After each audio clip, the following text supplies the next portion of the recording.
I never imagined that the day my own daughter came into money, the first thing she'd do was cast me aside like I was nothing. But there I stood, rain soaking through my sweater, mascara bleeding down the lines of my face, watching the security lights from her new mansion blind my swollen eyes. It wasn't the storm that broke me.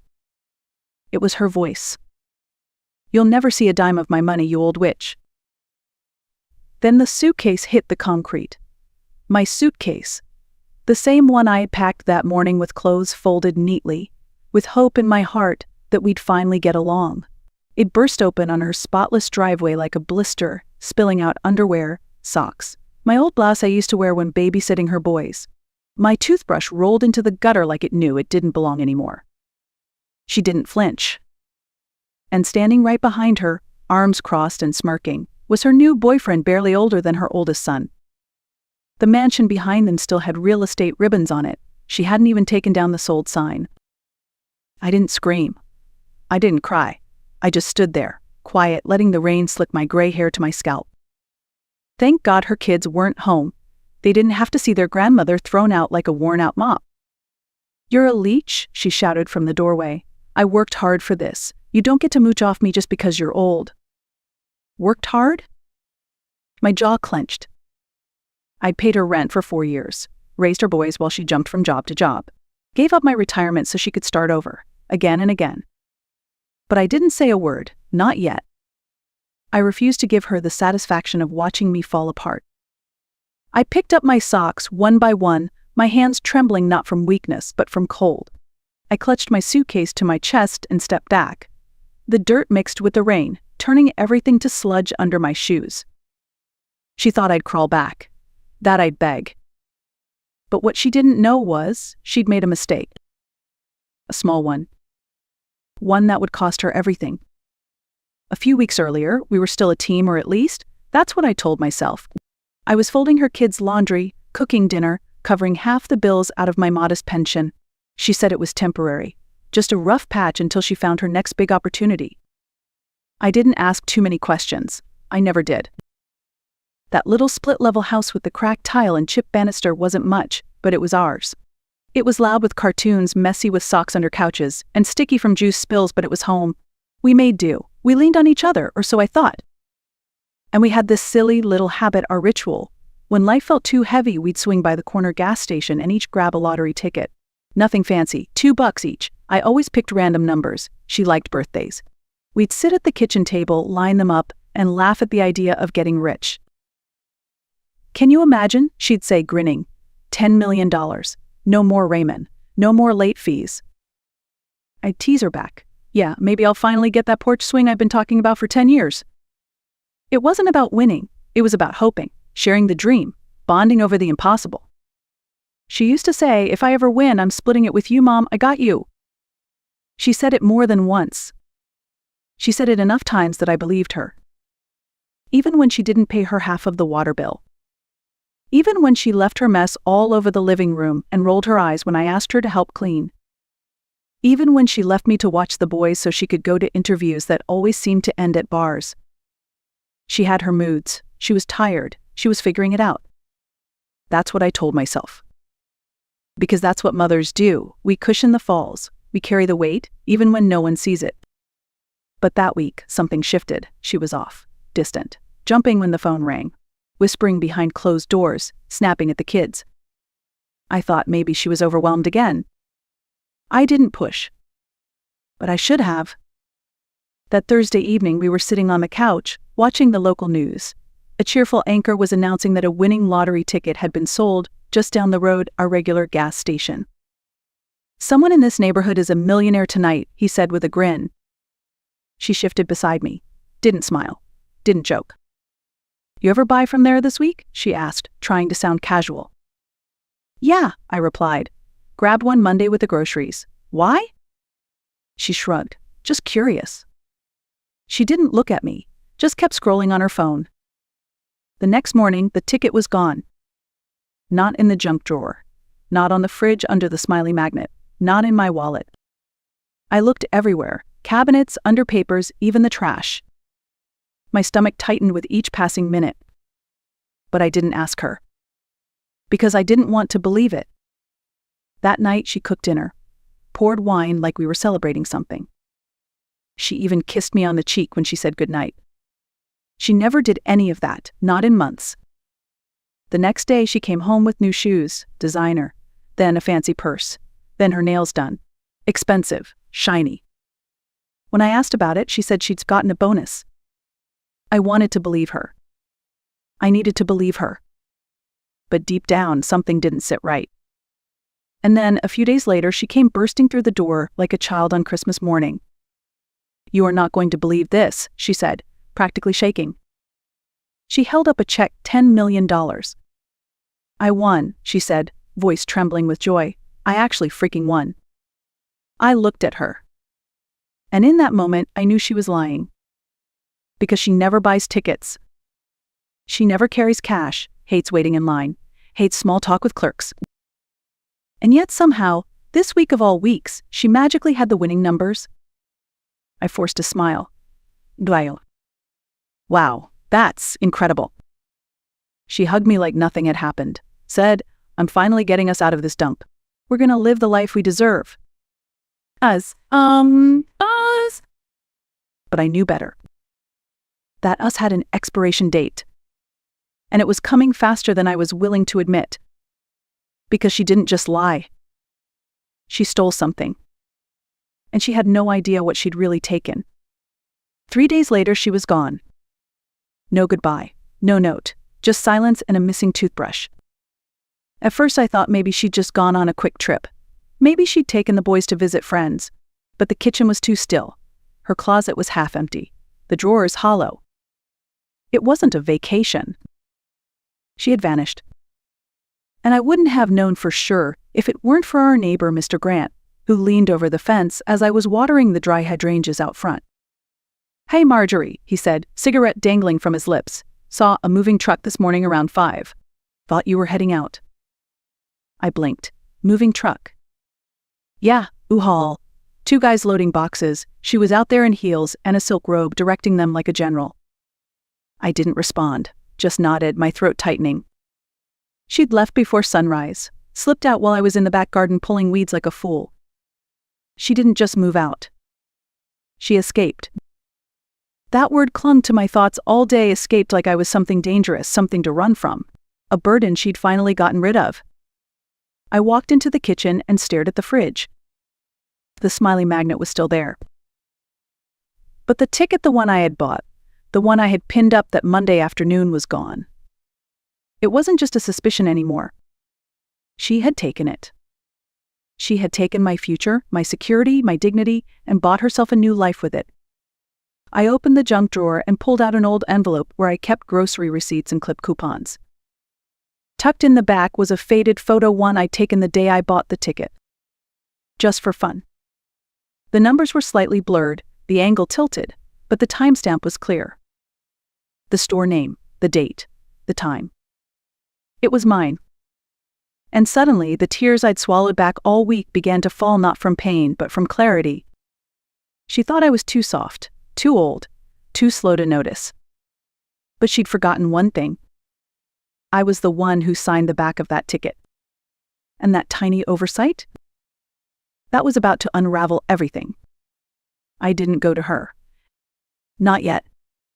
Instead, I went back to the gas station, our gas station, the same one where I'd picked up milk, paid bills, and bought lottery tickets out of habit for the past 15 years. The man behind the counter, Ben, looked up and smiled like he always did. "Miss Marjorie," he said, "been a while." I managed a tight smile. "Ben, I need to ask you something." He leaned in. "Of course." "Do you remember the lottery ticket I bought last Monday? I joked about buying a beach house and leaving my daughter the dishes." He chuckled. "Yeah, I remember. You were in line behind that loud guy on the phone." My heart thudded. Do you still have the security footage?" Ben's smile faded. "I think so. Why?" "Because that ticket's gone. And someone else is claiming they bought it." He blinked. "Wait, what?" "I signed the back of it," I said, like I always do. Ben stood still for a moment, then nodded. "Let me check." 10 minutes later, we were in the tiny back office, staring at a grainy monitor. And there I was. My coat, my purse, my knit cap pulled low over my gray roots. I watched myself hand over the bill, then take the ticket. Then I reached into my purse, pulled out a pen, and signed the back. My name, Marjorie Blake. Ben turned to me slowly. You want to record this? I pulled out my phone. Yes, please. No words, just proof. That evening, I sat at my kitchen table with the photo of the ticket, the surveillance footage, and a printed receipt from my wallet. Then I picked up the phone and called the state lottery office. I told them everything. Where I bought the ticket, when, that I had signed it, that I had sent his security footage, that someone else, my daughter, had taken it. There was a pause on the line. Then the woman said, if your name's on the back and it matches the footage, we'll open a formal investigation. Can you freeze the payout? Yes, she said, once the process begins. I didn't gloat. I didn't cry. I just exhaled. Because for the first time in weeks, I wasn't waiting to be saved. I was standing up for myself. I didn't call her. I didn't text. I didn't post anything online. Let her keep sipping champagne in rented lounges and tagging realtors in her stories. While she was busy curating her new life for likes and strangers, I was building something real, one document, one photo, one signature at a time. The next day, I met Dana Whitaker, a lawyer referred to me by Mrs. Ellison, my retired neighbor who'd gone through something similar with her own son. Dana was sharp, calm, and didn't waste time. She read through the folder I'd brought receipts, my signed ticket photo, the surveillance stills, and when she looked up, she didn't ask if I was sure. She just said, "This isn't just a mistake, it's theft, and you have a case." I nodded, trying to steady my breath. "I don't want revenge," I said softly. "I want what's mine." "Then, let's get it." That afternoon, we submitted everything to the state lottery office. Dana's tone was firm, her language precise. She'd handled cases like this before. By the end of the week, I got a call from the commission. "Your claim is being formally investigated," the official told me. "We've frozen all accounts linked to the payout. The public announcement has been delayed." I hung up, sat in the kitchen with a cup of lukewarm tea, and stared out the window. No gold-plated mansion. No yacht. Just chipped cabinets, a faded rug, and the old humming fridge with the magnet still stuck to it. But you know what? It felt real. It felt like mine. I still didn't tell her. Because people like my daughter never see the crash coming. They're too busy dancing in the storm to feel the lightning behind them. She kept posting. New bags, poolside brunches, another rooftop cocktail with a new group of friends. She didn't post the boys as much anymore. First just once a week. Then not at all. And that silence told me more than any caption ever could. She had replaced me with noise. A nanny who couldn't spell their names. People who clapped when she called me toxic. But I stayed quiet. Because my silence was no longer surrender. It was strategy. Her social media became a showroom. Every post was a declaration, every caption a jab disguised as self-love, finally free from leeches. Surround yourself with winners, not beggars. Cutting out the toxic ones for good. No names, but I knew who she meant. Everyone did. And they applauded. Her old high school friends, the cousins who hadn't visited in years, all joined in the chorus. "We always knew you'd rise.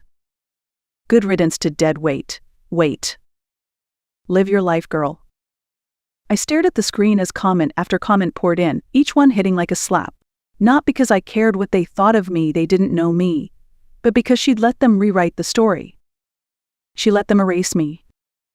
They didn't know the woman who skipped meals so her daughter could eat seconds. The woman who co-signed on a lease when her credit was ruined. The woman who stayed up all night during fevers and meltdowns, who cleaned vomit from the carpet while her daughter drank herself numb in another zip code. They didn't know because she never told them. She replaced my years of sacrifice with a single word, leech. But I didn't respond. I just took screenshots. Every post, every comment, every selfie that showed her flashing stolen wealth. Not to shame her. To build a record. To let the truth speak for itself. Then I printed them, all of them, and slid them into the manila folder I carried to Dana's office. She reviewed them carefully, lips pressed, glasses sliding down her nose. "She's painting you as a parasite while spending money that legally isn't hers." I nodded. "She made herself the face of the prize," Dana said. "This helps us." Because the louder my daughter bragged, the more she exposed. Every boutique tagged, every location shared, every high-end purchase documented without a trace of financial trail, at least not one in her name. "She's made it easy," Dana added. "Arrogance always does." That week, the Lottery Commission confirmed the footage, verified my receipts, and acknowledged the signature. Everything was aligning. And I still hadn't said a word to her. Because the more she posted, the deeper she dug her own hole.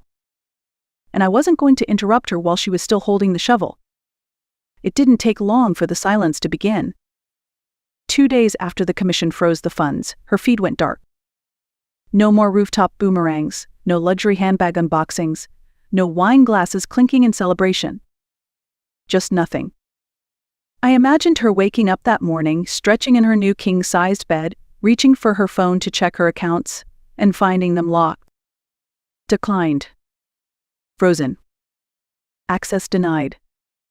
I pictured her confusion turning to panic. The frantic calls to the bank. The disbelief when the customer service rep couldn't explain why her money was inaccessible. The growing dread as she realized something was deeply wrong. But I didn't smile. This wasn't about revenge. It was about dignity. I had done everything right, loved beyond my limits, sacrificed without expectation, gave without taking. And she paid me back with mockery and exile. So, no, I didn't laugh when the silence hit her. I just waited. Let the weight of her choices find her on its own. Meanwhile, the state verified every detail: timestamps, location, surveillance angles, signature match. Everything pointed back to me. And once it was official, they scheduled a press conference, small, quiet. Just enough reporters to make the truth public. No warning was sent to her. I didn't need to explain myself. She had already told her story loud and proud. Now it was my turn. The night before the announcement, I couldn't sleep. Not because of nerves, but because of memories. I lay in my small bed, watching shadows move across the ceiling fan, and thought of her as a child, her first heartbreak, her teenage sobs at 2 a.m., her whispered fears about being left behind. How ironic. In the end, she was the one who left me. But not anymore. Morning came and I stood in front of the mirror. I pulled my hair back, buttoned the blouse I used to save for holidays, and took a long look at the woman staring back. Not a victim. Not a shadow. A mother who had finally stopped giving her voice away. That day, I didn't walk into a mansion. I walked into a small community hall with Dana by my side. And when they called my name, I stepped up and said it clearly. "My name is Marjorie Blake. I bought that ticket. I signed it. I am the rightful winner." And for the first time in years, the world listened. The news broke fast. It was barely noon when my phone started buzzing like a hive. Calls, texts, voicemails. People I hadn't heard from in years suddenly remembered my number. But I didn't pick up. I sat still, hands folded in my lap, letting the waves of noise pass like distant thunder. I wasn't waiting for any of them. I was waiting for her. At 1:43 p.m., her name lit up my screen. No photo, just her name. I answered. No greeting, no apology, just her voice raw, angry, unraveling. "You stole my life," she spat, breath jagged. "You humiliated me." I said nothing. "You think this is justice?" she went on. "You embarrass me in front of everyone? I can't even face my friends. My accounts are frozen. What am I supposed to do now?" I let the silence hang. Then, calmly, I said, "You could start by saying thank you." There was a pause. Then a scoff. "For what?" "For the 5 years I kept the roof over your head when you couldn't hold a job," I said. "For raising your children while you found yourself in bars. For paying off your credit cards. For not calling the police when you stole from me." She choked on her words. "You're lying." "No," I said, voice steady. "I have proof. I signed that ticket. You didn't even check, you just took it." Her bravado cracked. I could hear it in her breathing. "This is revenge," she hissed. "No," I replied. "This is truth. You built your life on a lie. I just stopped letting you pretend it was a palace." She sobbed, not the soft kind, the wild, panicked kind, like someone realizing their parachute won't open mid-fall. "You've ruined everything." "No," I said. "You did. I just stopped cleaning up the mess." Then her voice changed, desperate, small. "I need help." And that was it. Not remorse. Not love. Just need. I let the silence speak for me. Her voice hardened again. "You got what you wanted. You're on the check. You're the winner. Are you happy now?" I paused. And then, for the first time in years, I smiled. "No," I said, "but I bought you out of my life." And I hung up. No anger. No drama. Just peace. The next morning, the sun rose quietly over the same old neighborhood. No sirens. No headlines screaming my name. Just a breeze through the curtains and the scent of coffee brewing in my chipped ceramic mug. She never called again. But I didn't expect her to. Instead, I heard the aftermath through whispers. Her mansion under review. The convertible leased in a name she could no longer use. Her cards all declined, her followers quietly unfollowing, and the friends who once toasted to her freedom from leeches, gone. People like her never stay surrounded for long, not when the glitter fades. The state finalized everything. The funds were legally reissued to me. I received the check with little fanfare, standing alone on my porch, the envelope in hand, the world still intact beneath my feet. I didn't post about it. I didn't throw a party. I just paid off my mortgage. Donated half to women's shelters and single mothers. Took my grandsons on my own terms for a weekend by the coast. No palace, no spotlight. Just real life, earned honestly. Weeks later, she showed up at my door again. No makeup, no heels, no arrogance. Just a sweatshirt and eyes that looked 10 years older. I didn't open the door this time. She stood there, waiting. Then she whispered, "Mom, I don't have anywhere else to go." I heard it. But I didn't move. Because some bridges don't need to be rebuilt. Some lessons don't sink in until the silence is louder than the scream. And some love has to stop when it turns into survival. So I walked away from the window. Not cold. Not cruel. Just clear. She didn't just take my ticket. She took years of trust, of forgiveness, and ran it dry. But what she never understood was that strength doesn't always look like shouting. Sometimes it looks like turning around. And not looking back. This wasn't revenge. This was release. And in that quiet moment, standing in my own home, surrounded by peace, not pity, I finally understood. She never truly left me behind. She lost me. By choice. And I chose myself finally. If this story spoke to you, if you've ever had to let go of someone you once held too tightly, don't be afraid to share your truth. Like, comment, share.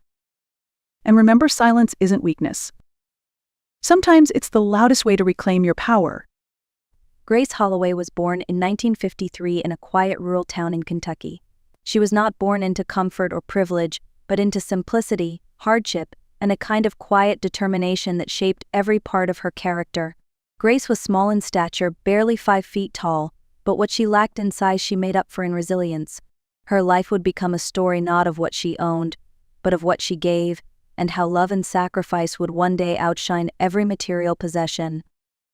When Grace was just 20 years old, she lost her husband in a tragic accident at a construction site. Suddenly, she found herself alone with 2 young children, Michael and Laura. She had no college degree, no safety net, and no savings. What she did have was a fierce sense of responsibility and a heart that would not allow her to give up. From that moment forward, Grace became both mother and father, the sole provider and the anchor that kept her little family together. Her days were filled with endless work. Grace cleaned offices in the evenings, walked miles to save bus fare, and took in laundry during the day. She also watched other people's children while her own quietly played in the corner, somehow understanding from a young age that their mother's survival depended on their patience. Every decision she made was not about herself but about Michael and Laura. If skipping lunch meant her children had milk at dinner, she would go hungry without complaint. If her hands ached from scrubbing, she would simply wrap them in cloth and keep going.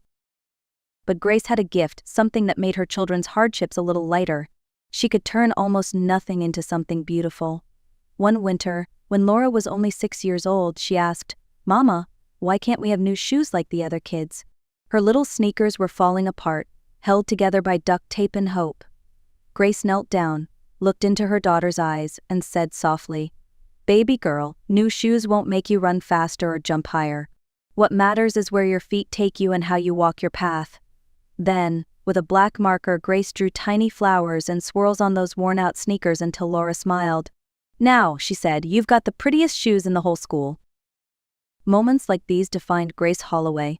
She could transform tears into laughter, embarrassment into pride, and scarcity into memories that carried dignity. Her life was never easy, but she never let her children forget that love was their greatest wealth. She used to say, "We may not have much in our pockets, but our hearts are full, and that's what keeps us moving forward." Grace's journey was not one of luxury or recognition, but of a quiet strength that would be remembered far beyond her years. Grace Holloway's life became a constant balancing act between exhaustion and determination.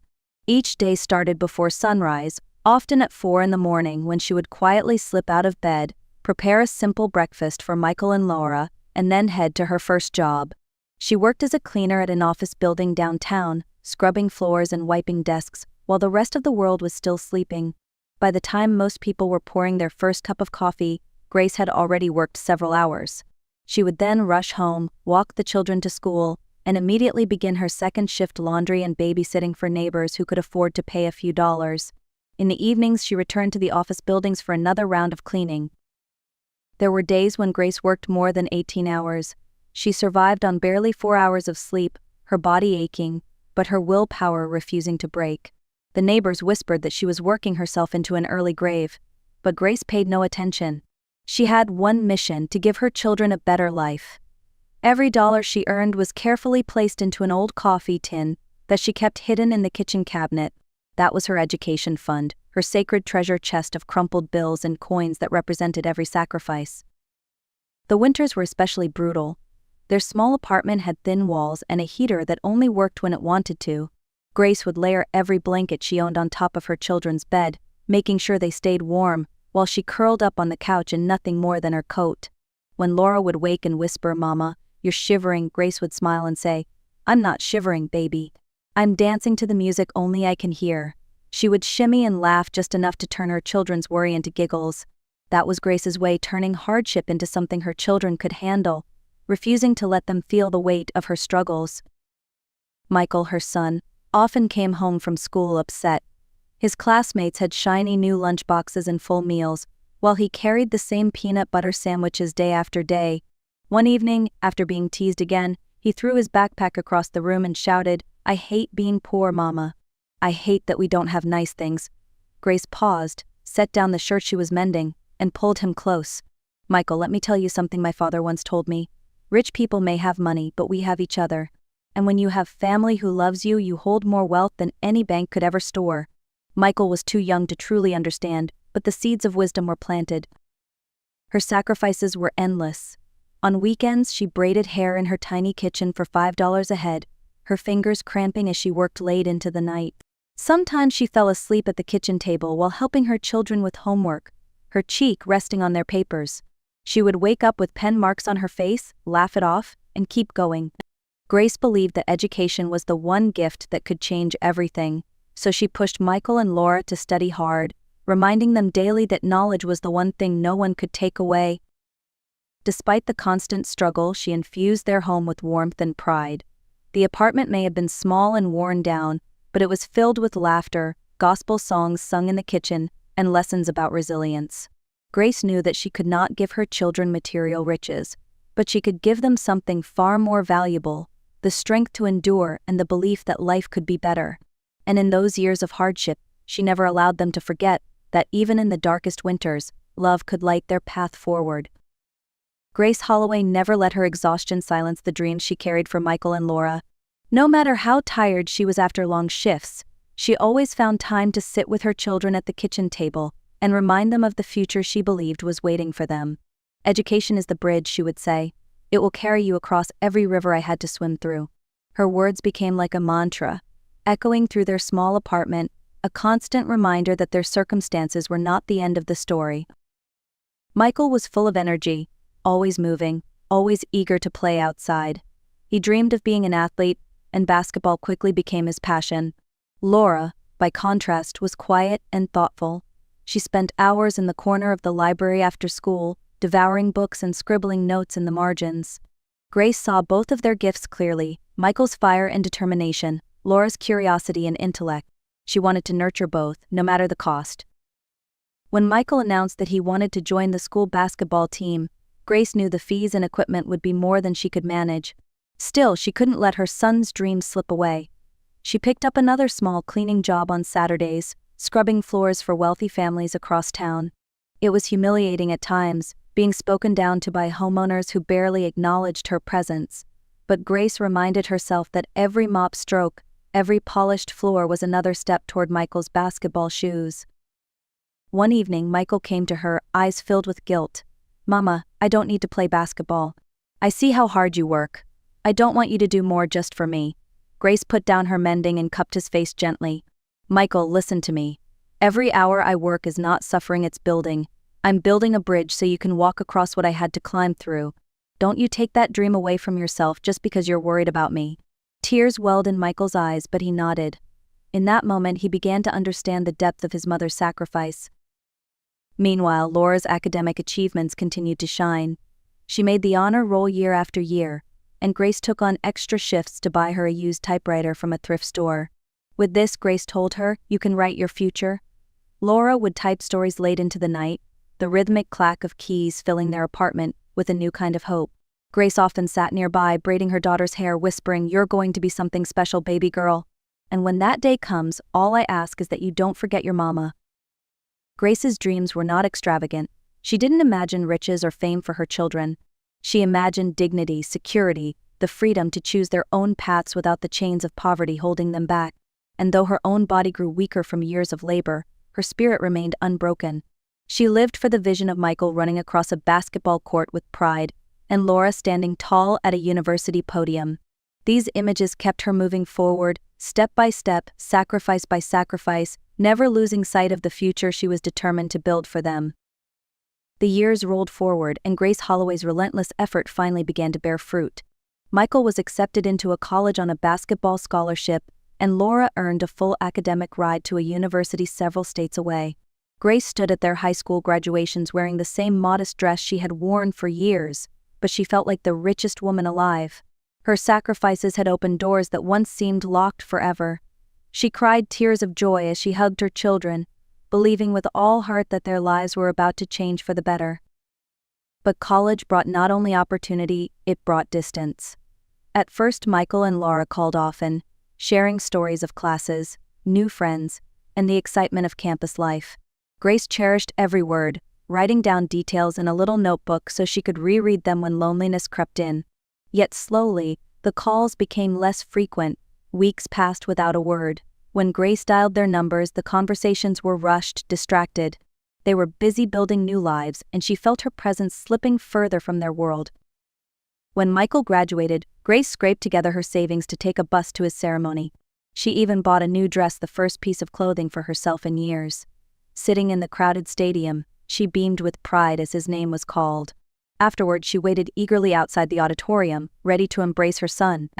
Michael eventually appeared, surrounded by friends and their families, all dressed in expensive suits and dresses. Grace waved. For a split second, his face lit up, but then he glanced at his companions. His expression cooled. "Oh, hey, Ma," he said, stepping back slightly when she reached to hug him. "You look tired. Maybe you should head home and rest. I've got things to take care of here." Grace's heart cracked, but she smiled through the pain. "Of course, baby. I just wanted to see my son graduate. Nobody in our family has ever done that before." Laura's journey followed a similar path. Her letters turned into short emails, then into occasional text messages that Grace struggled to understand. Grace told herself it was normal young people get busy, but in the quiet of her apartment, The absence of their voices was deafening. The little home that had once overflowed with chatter, homework, and shared dreams now felt enormous, echoing with memories of children who had grown beyond her reach.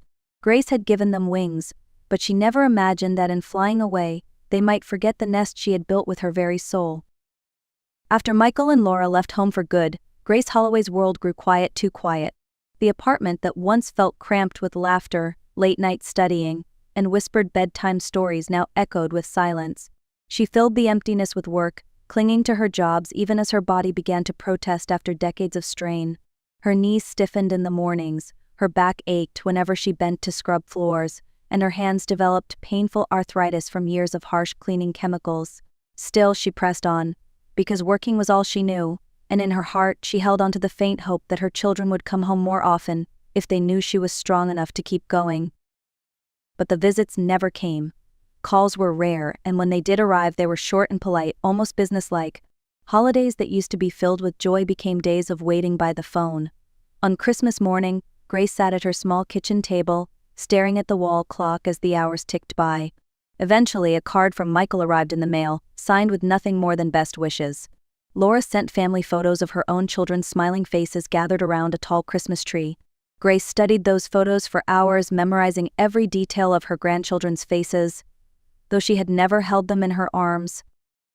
Her health began to fail more noticeably. One evening, while cleaning an office building, Grace felt sharp pain in her chest and collapsed in the supply closet. A security guard found her and called an ambulance. At the hospital, doctors confirmed she had suffered a mild heart attack. They advised her to reduce stress and rest more, but rest was a luxury she could not afford. With no savings, she returned to her cleaning job as soon as she could walk. The hospital listed her children as emergency contacts, but when they were called, Michael sent flowers through his assistant, and Laura promised to call back later, though she never did. The only consistent visitor was her neighbor, Mrs. Caldwell, a kind woman who lived across the hall. She checked in on Grace daily, bringing her warm meals and gentle conversation. One evening, Mrs. Caldwell looked at her friend's frail frame and said softly, "Honey, you can't keep going like this. You're breaking down." Grace smiled faintly and replied, "I'm just getting old, that's all." But deep inside, she knew the truth. She was not only growing old, she was growing invisible, even to the very children she had once worked herself to the bone to raise. Just when Grace Holloway thought her story was destined to fade into obscurity, life handed her a twist she never saw coming. One afternoon, as she was resting in her apartment after another grueling shift, there was a knock at the door. A tall, well-dressed man introduced himself as Mr. Thompson, an attorney. He explained that he had been trying to reach her for months but had struggled because of her frequent moves and unlisted phone number. Grace's heart sank at first. She feared it was about unpaid bills or overdue rent, but instead his words left her speechless. "Miss Holloway," he said gently, "I'm here on behalf of your late brother, Robert Hayes. He passed away 6 months ago, and you are listed as the sole heir to his estate." Grace blinked in disbelief. She had not seen Robert in over 15 years, though she remembered him fondly as the brother who once shared his sandwiches with her during their own childhood struggles. Life had pulled them apart, and while she always assumed he had done reasonably well, she never imagined the truth. "His estate," Mr. Thompson continued, "is valued at approximately $60 million. The room tilted around her. Grace gripped the arm of her chair to steady herself. 60 million. It sounded like a figure pulled from a dream, not something attached to her own name. Tears filled her eyes as Mr. Thompson handed her an envelope, Robert's final letter. With trembling hands, she opened it. "My dear sister," the letter read, "if you are reading this, then I am gone. I always meant to reconnect, but time has a way of slipping through our fingers. I knew of your children's success, and I assumed they were caring for you as you once cared for me when we were young. This money is my way of making sure you are finally cared for. You spent your whole life giving to others. Now it is time for you to receive." At the bottom, Robert had added a note. "One more thing. If your children have forgotten you, then I do not want them to benefit from this gift. Use it as you see fit, but let it bless those who truly value your love." Grace sat in stunned silence, the letter trembling in her hands. Relief, grief, gratitude, and sorrow all collided in her chest. Her brother, though absent in life, had remembered her in death. Ironically, it was not her own children but her brother who ensured she would never be left with nothing. That night, as she lay awake staring at the cracked ceiling of her apartment, Grace realized her life was about to change forever, but not in the way anyone might expect. In the weeks that followed, Grace Holloway's life shifted in ways she could hardly comprehend. With the help of Mr. Thompson, the attorney, she carefully began transitioning out of her old existence. The first change was simple but life-changing. She moved out of the cramped, cold apartment and into a modest hotel room while she searched for a permanent home. For the first time in years, she had reliable heat, a bed without springs poking her back, and the luxury of eating 3 full meals a day. She bought new clothes, practical, not flashy, and filled her prescriptions without worrying about the cost. The physical transformation came quickly, but the emotional healing was slower. Grace had never been someone who longed for riches. She did not dream of yachts, designer clothes, or country clubs. What she dreamed of was family connection and a sense of purpose. So when Mr. Thompson showed her lists of luxury homes she could easily afford, she shook her head. None of them felt right. One afternoon, while driving through an older neighborhood, Grace spotted a large, run-down mansion with a for sale sign out front. The paint was peeling, the windows dusty, but she felt a strange pull. "This is the one," she told Mr. Thompson. "Mrs. Holloway," he said cautiously, "with your resources you could buy something brand new, in perfect condition. This house needs a great deal of work." Grace smiled. "Then we'll fix it up. This house wants to be filled with voices again." And that was how her vision began. Instead of creating a life of quiet luxury, Grace transformed the mansion into something extraordinary, a home for children who had nowhere else to go. Partnering with local social services, she opened her doors to foster kids, runaways, and teenagers who had aged out of the system. The halls that had once been silent now echoed with laughter, footsteps, and the chaos of family life. The children called her Mama Grace. They asked her why she was so kind to them when they weren't her blood. She answered simply, "Family isn't only about blood. It's about who shows up for you when you need them most." For the first time in decades, Grace was not just surviving, she was living with purpose. Surrounded by children who needed love and stability, she found herself becoming the mother she had always dreamed of being, not just to 2 but to dozens. The mansion became her second chance, and the children within it became the family she had been searching for all along. As the children in the mansion settled into their new home, Grace Holloway began to wrestle with unfinished feelings. She had built a family of love and laughter, yet her own son and daughter remained distant, barely acknowledging her existence.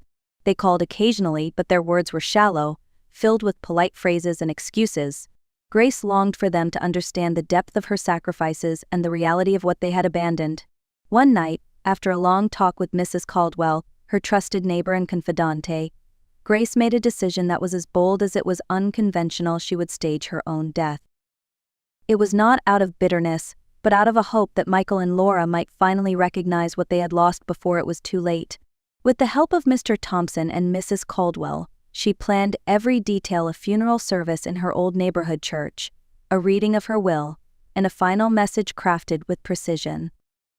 When the day came, the church was filled with people who had known Grace during her hardest years, neighbors, co-workers, and now the children who called her Mama Grace. Michael and Laura arrived separately, dressed in black, their expressions more impatient than sorrowful. They whispered to one another, glancing toward Mr. Thompson as if waiting for the real reason they had come: the inheritance. The pastor spoke warmly about Grace's devotion and sacrifice, and Miss Caldwell delivered a heartfelt eulogy that brought many to tears.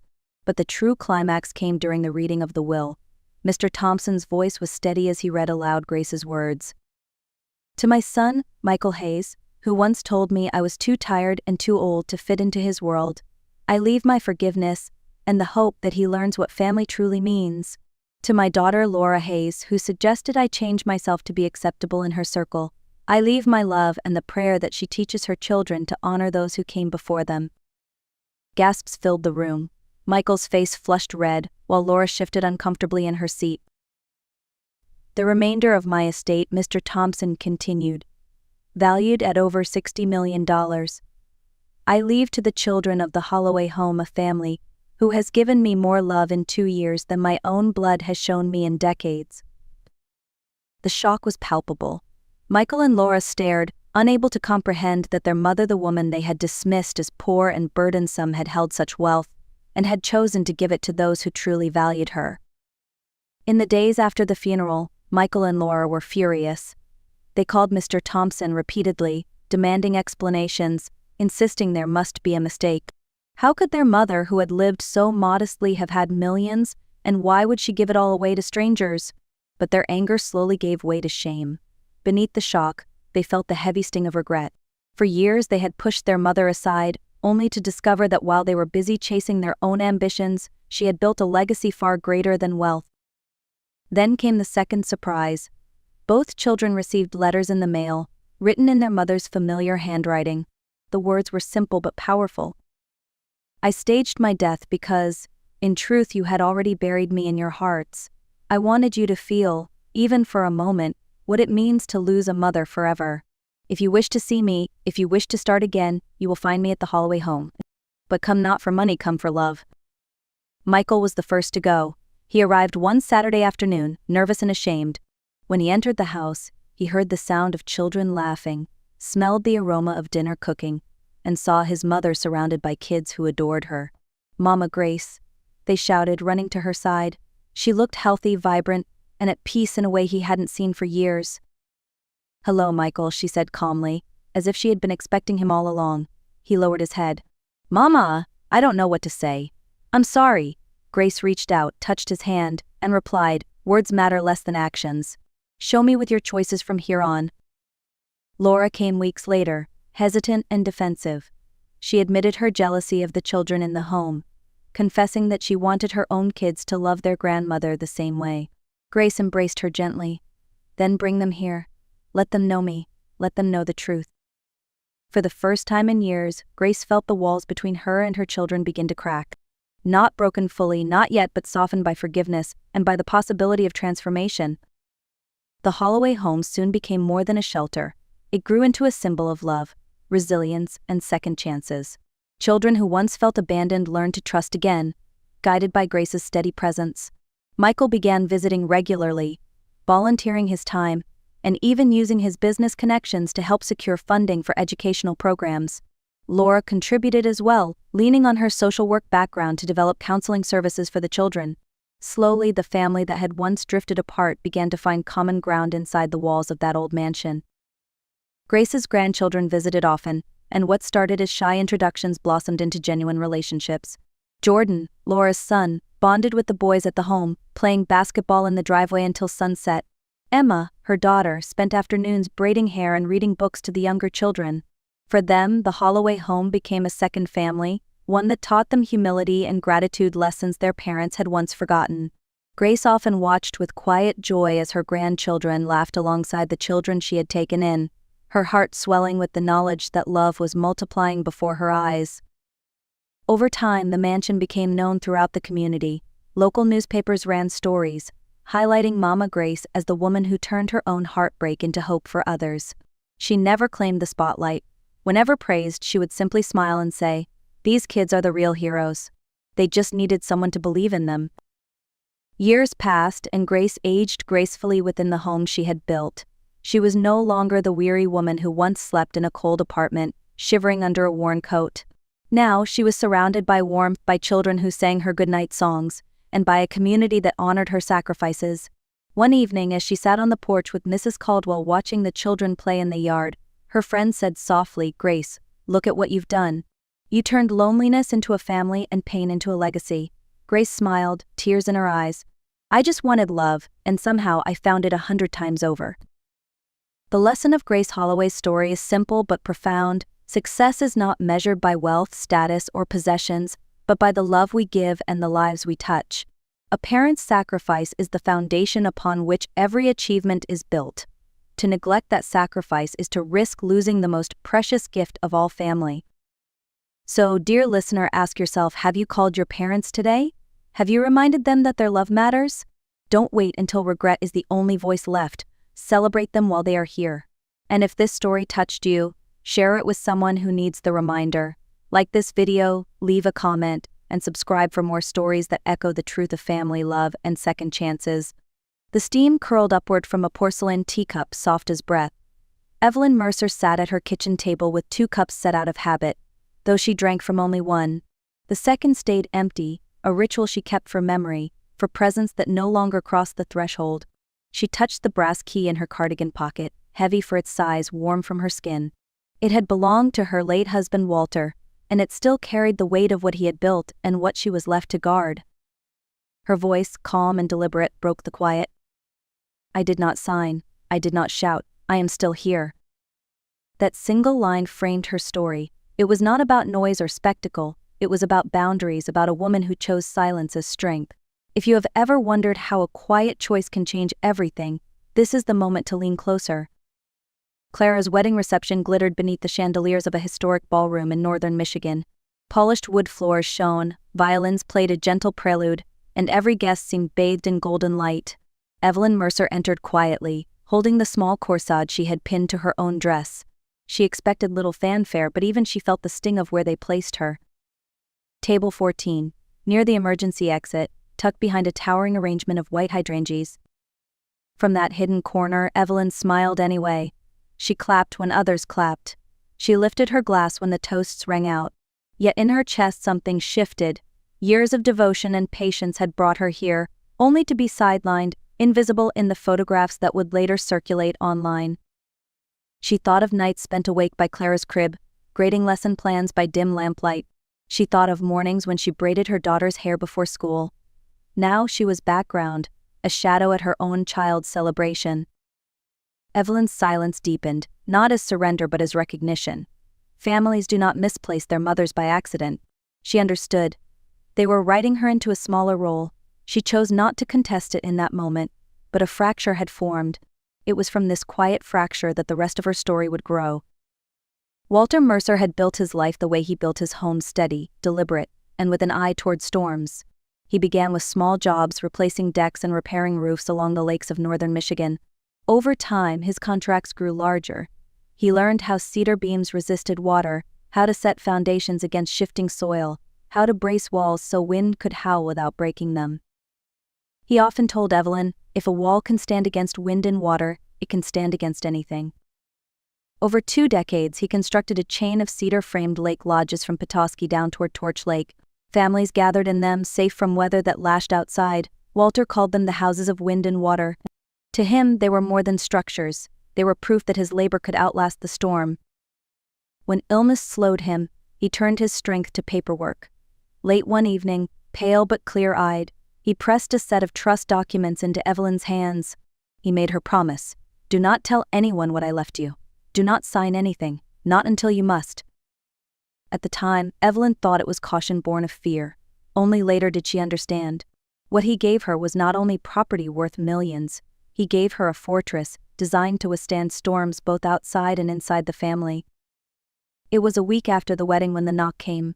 Evelyn opened her door to find Trevor Rowe, her brand-new son-in-law, standing with a polished smile. Beside him, a man in a dark suit carried a leather briefcase. They stepped into her kitchen as though it were theirs. Trevor's tone was smooth, almost rehearsed. "Mother, we just want to help you with some paperwork, to make sure you are safe, now that you're living alone." The lawyer slid a thick folder across her table. On the cover, bold letters, "Durable power of attorney." Trevor rested his hand lightly on the stack of papers. "It's only a formality," he said. "Clara and I worry about you. We want to ensure the villas, the accounts, everything Walter left, remain in good hands." Evelyn stirred her tea. The spoon slipped and struck the cup with a clear metallic ping. The sound rang inside her like a bell, sharp and undeniable. She looked at Trevor, then at the folder. She remembered Walter's grip, the warning whispered with his last strength, "Do not sign." The men waited for her to respond, their eyes fixed with expectation. Evelyn did not reach for the pen. She did not even reach for the folder. Instead, she placed her spoon carefully on the saucer and folded her hands in her lap. Silence became her answer, a silence that shielded more than words ever could. The kitchen grew very still. Trevor shifted in his chair, his polished smile tightening at the edges, but Evelyn did not move. She had been a teacher for more than 30 years. She knew the power of waiting. Children revealed themselves in pauses, so did grown men. The lawyer cleared his throat, pointing to the signature line. Evelyn let the silence stretch. She thought of Walter's last words.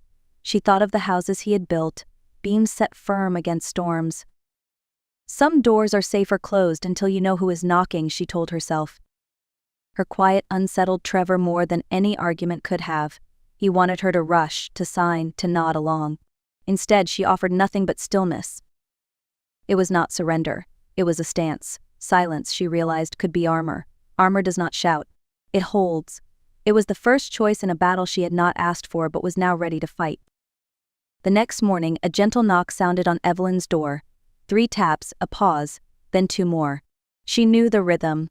It was Nora Whitfield, her neighbor 2 houses down, carrying a pan wrapped in a dish towel. "I brought cornbread," Nora said simply, stepping inside. "And I brought eyes. Something happened here." Evelyn hesitated, but Nora had a way of seeing what others tried to hide. The folder from yesterday still sat tucked beneath a placemat. Nora lifted it without asking permission. Her eyes scanned the bold letters, "Durable power of attorney." She did not gasp. She only exhaled. Then she looked at Evelyn. "Who brought this?" "Trevor, with a lawyer," Evelyn answered softly. Nora nodded once, a verdict in silence. She broke the cornbread, steam rising, and slid a piece toward Evelyn. "Don't let silence be shackles," she said. "Turn it into armor." Evelyn felt her spine straighten at those words. Armor. It was the name she had been searching for. With Nora's steady presence across the table, the kitchen no longer felt like a courtroom. It felt like a place where strength could be rebuilt, one clear rule at a time. By noon, Nora had placed a folded note with a phone number into Evelyn's hand. "Call him," she said. "His name is Caleb Monroe. Walter trusted him." Evelyn dialed. Caleb answered on the second ring, his voice steady, low, as though he already knew why she was calling. Within an hour he was at her kitchen table, his briefcase heavy with files. "Show me what they brought," he said. Evelyn slid the folder across. Caleb flipped through the pages, nodding as though he had seen this play a dozen times. "Broad authority, immediate effect, no safeguards. They want access to everything the moment you sign." Evelyn gripped the brass key in her pocket. "Walter told me never to sign," she whispered. "Then he was right," Caleb replied. "Your husband built a fortress, and my job is to help you keep it standing." He outlined a plan, practical and calm. First, re-record every deed at the county office to refresh ownership in Evelyn's name. Second, freeze her credit with all 3 bureaus so no one could open accounts under her identity. Third, set up a voice password at the bank and a rule, no transactions without Evelyn's in-person signature. Fourth, update her healthcare directive, naming Nora as proxy before Clara, so no one could argue incapacity. "Paperwork is not emotion," Caleb said firmly. "It is boundary. Love can return later, but once a fortress falls, it does not rebuild so easily."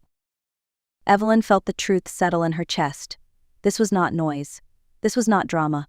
This was architecture. Each safeguard was a new wall, each rule a stronger lock. Walter had built the lodges with cedar and nails. She would build her defense with documents and ink. The days that followed carried a rhythm of stamps, signatures, and steady breath. Evelyn sat at Caleb's office desk, the scent of lemon oil and old books around her, while documents slid across the wood one by one. The first stack held the property deeds she signed, her hand trembling only slightly. Caleb stamped them with a notary seal. Thud. The sound was deep, final, and strangely comforting. Next came the credit freezes. Caleb's paralegal called each bureau on speakerphone. Evelyn spelled out her social security number, clear and steady, while codes were read back to her. Each confirmation felt like a lock sliding into place. Then the healthcare directive. Evelyn signed again, naming Nora as her primary proxy. This time her pen moved smoothly, no hesitation. By the end of the week, the corkboard in Evelyn's kitchen held green return receipts pinned in neat rows. They looked like flags planted along a shoreline, proof that the fortress was being reinforced. Every thud of the seal, every pin in the board, reminded her she was not powerless. She was building, just as Walter had taught her. Only this time her material was paper, ink, and silence. A week later, Evelyn drove into town for groceries. The list in her pocket was ordinary bread, milk, tea. She parked beneath the shade of an old oak, stepped out, and then froze. 3 rows over, Trevor's voice cut the air. Low, sharp, stripped of charm. He was on the phone, pacing with his back turned. "I already tried the bank," he hissed. "They won't extend us more, not without collateral. If Evelyn signs the power of attorney, we can refinance the lodges, sell 2 or 3 quick. That will clear the debt. Without it, we're finished." Evelyn ducked behind a row of carts, the brass key in her pocket pressed against her ribs like a reminder. Trevor's voice cracked. "If she doesn't sign, Mom, we lose everything. Do you hear me? Everything." The truth landed hard. This was not about her safety. It was about survival dressed as concern. That evening, Clara appeared alone at Evelyn's door. Her eyes were red, her hands clutching her purse strap as if it could hold her together. "Mom, please," she said, sliding into the chair across from her. "Why don't you trust me? Why won't you believe I only want to help?" Evelyn set 2 cups on the table, though only her own filled with steam. She studied her daughter's face, the same face she had soothed through childhood fevers and cheered at school recitals. Clara's voice trembled. "Ethan says you think we're trying to take everything. How could you believe that?" Evelyn held her gaze. "Trust is not the same as a signature," she said quietly. Clara flinched. "So you don't love me anymore?" "Boundaries are not the absence of love," Evelyn replied. "They are how love survives without being twisted. If I sign, I stop being your mother and become your burden. By refusing, I stay the one who raised you strong." Clara's tears spilled, but Evelyn did not bend. She revealed what she had overheard in the parking lot: the desperation, the debts, the plan to sell. Clara looked away, shame pressing into her posture. Silence wrapped around them. At last, Evelyn's words cut through. "One day you will see that no is not rejection.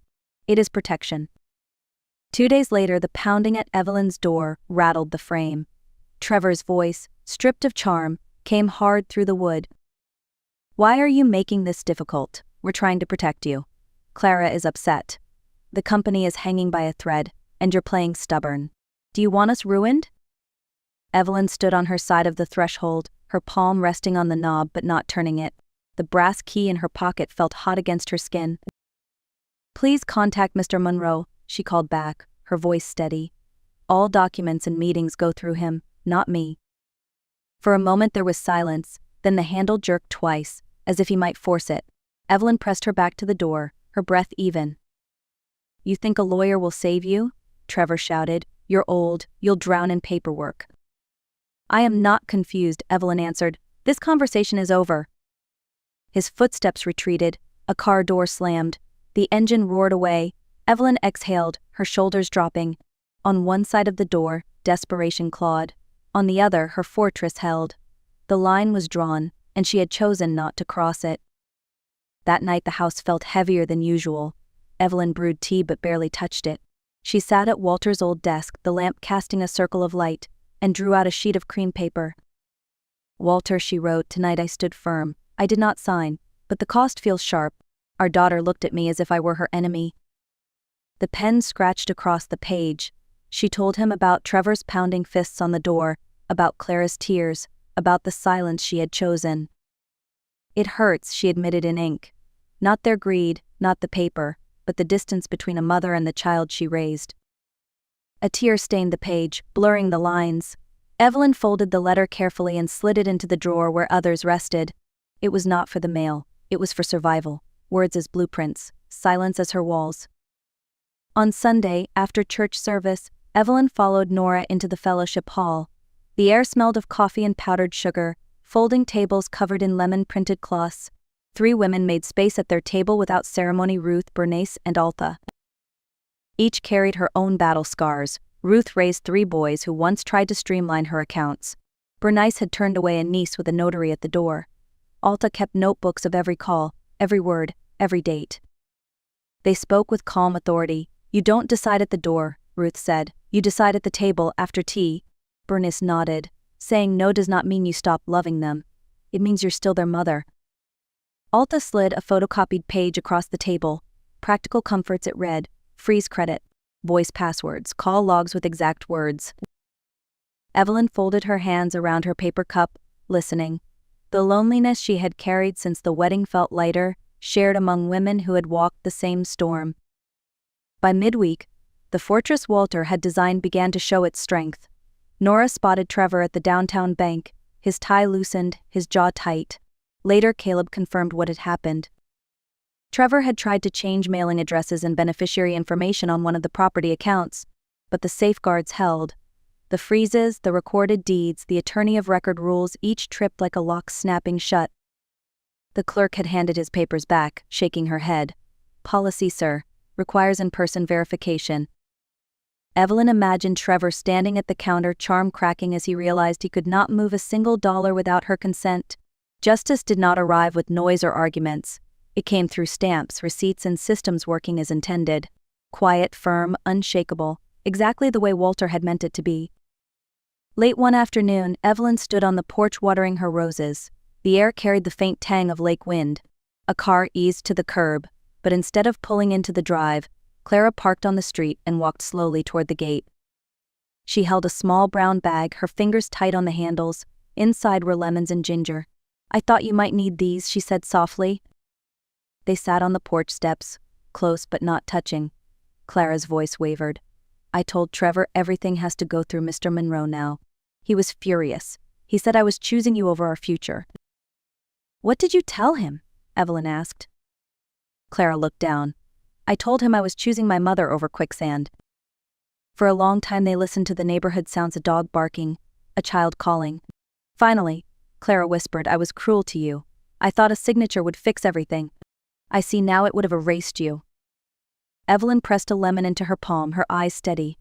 "Boundaries keep love alive," she said. Clara nodded, her mouth trembling. "Mom, I never stopped loving you." Evelyn kept the porch light on as her daughter walked back to her car. That evening, after Clara's visit, the house felt different. Not lighter, not heavy, but balanced, like a beam settling true. Evelyn set lemons in a bowl, ginger on the counter, and placed the brass key on the table instead of in her pocket. For the first time, it did not need to press against her side. It could rest in the open, visible, part of her life. She brewed tea and set out 2 cups, as she always did, one for herself, one for what she was still mending. Steam rose between them, soft as forgiveness. At the corkboard, green receipts and stamped deeds hung like small lighthouses. Beside them was a slip of paper she had written in her own hand. "I love my daughter. I will not sign. I am still here." Those 3 truths did not cancel each other. They lived side by side, like roses growing on the same trellis, thorn, bloom, and stem. Evelyn lifted her cup and whispered to the quiet house, to Walter's memory, to herself. Silence is not surrender, it is stewardship. The porch light glowed warmly outside. The door stayed a little open, never locked, never surrendered. Her fortress stood, and so did she. So that is my story. A woman once hidden behind flowers at her own daughter's wedding, who chose silence not as weakness but as strength. I did not sign the paper that would have erased me. I kept my name, my dignity, and yes, my love for Clara too. If you are standing at your own threshold right now with a pen on one side and your name on the other, I hope my journey speaks to you. You are allowed to pause. You are allowed to say, "Please contact my attorney." You are allowed to hold your line with kindness and with spine. Boundaries are not the end of love. They are the way love survives without being consumed. Now I would love to hear from you. If it were you, would you have kept silent as I did, or would you have signed to keep the peace? Share your answer in the comments because someone else may need your courage today. If this story touched your heart, please like this video, subscribe to the channel, and share it with someone who might need these words. Around here, we believe in quiet courage, justice by process, and the kind of strength that does not shout but endures.